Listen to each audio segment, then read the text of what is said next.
This session is called Blogging for SEO, and you're going to learn a little bit how you can use blogging for search engine optimization and driving traffic to your website.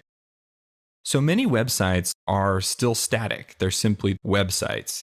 And this means that they have a set number of pages and they are rarely updated. And in today's social web, that's essentially a recipe for disaster because for all intents and purposes, static equals dead. It means it's not doing anything, it's just sitting there. So in many ways, posting fresh content can be viewed like a pulse. If you keep posting, you're still alive, you still have a pulse. But if you stop, so does your pulse. And Google and your visitors may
that have a decent amount of search traffic, but not a whole lot of competition.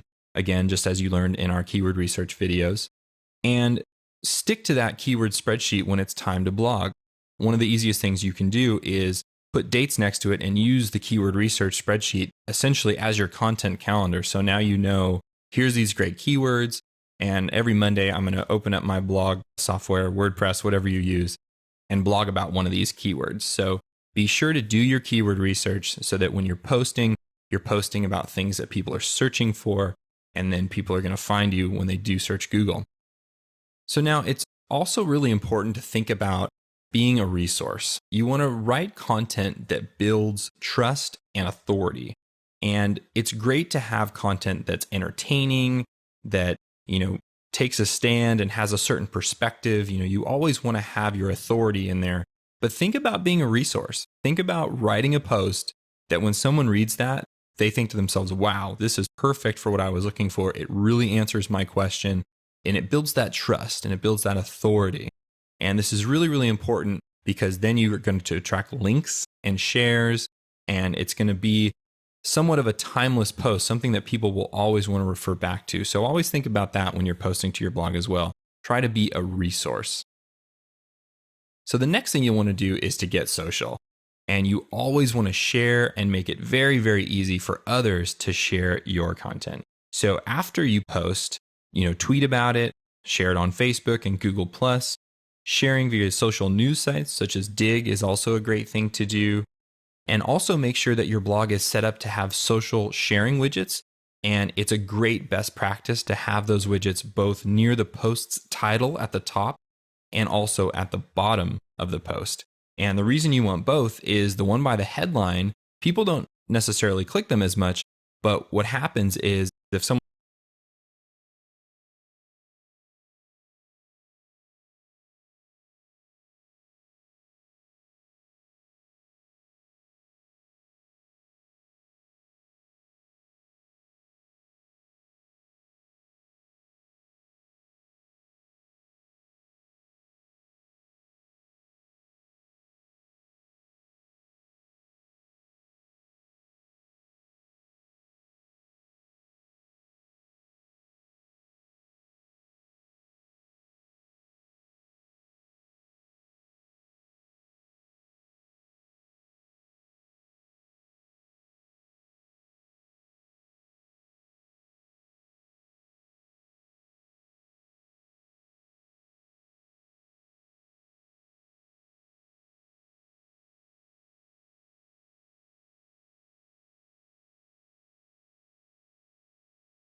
and beg and plead with your technical team to make sure that you have domain.com/blog.